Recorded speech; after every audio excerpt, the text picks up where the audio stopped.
We are the New Brunswick 4-H Green Titans. We're affiliated with Rutgers University. Okay. What we wanted to present would be about Sandy, the effects of Sandy and the effects of the climate and what that has to do with our city in specific. Okay, so, Sandy. Yes. How prepared was the city for Sandy? Did we have a preparation plan? We, the Emergency Management Council of New Brunswick, met the Friday before. It hit Monday night. We met Friday. Made sure we had all our people in place, all our plans in place.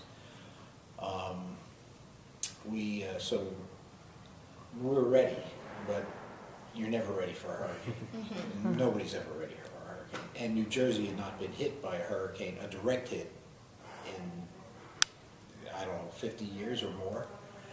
I mean, to take a direct hit like that was very unusual for New Jersey, especially at that time of year, late October. You're coming to the end of hurricane season. So we were in the city on Monday, and it was starting to rain, and it was coming, and we knew that. We basically closed the city to get people to, take shelter and wherever. Our biggest fear, as we've lived in New Brunswick, the Raritan River. It's going to flood. It's going to come up onto Route 18. We're lucky in the fact that it didn't came in on Tuesday morning to assess the damage. And we had a meeting of the Emergency Management Council, which is a set group of people in the city appointed by the mayor. And it has the people that you would think would be on an emergency management. You have the city administrator. At the time, I was the public information officer. You had the director of public works. You had the fire director. The fire director was the chairman of the Emergency Management Council. You had the police director. There was a group of 15. In addition to that, we had other people come in because you needed other people there because there were other things going on in the city. We had the superintendent of schools. What was the total cost of the damage done by Hurricane Sandy? Of all the damage, yes. You did mention it was very costly. It was costly, but not so much overall to the city. I'd have to look into the cleanup. I think a number of somewhere between maybe 800,000 and $1 million comes in for the cleanup from the. But I can check and get back to you on that. Okay. Because that was cleaning up the fallen trees and making sure the roadways were open. But and we did get reimbursed from FEMA after that also. So. Does New Brunswick have a public emergency plan that will help people like an event like Sandy? An emergency plan? Yeah.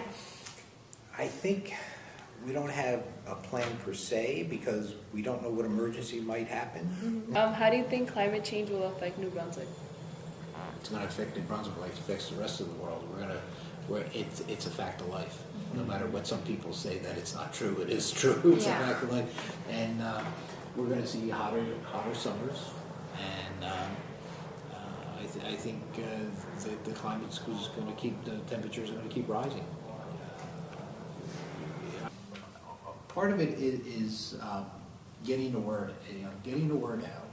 And who's bilingual here?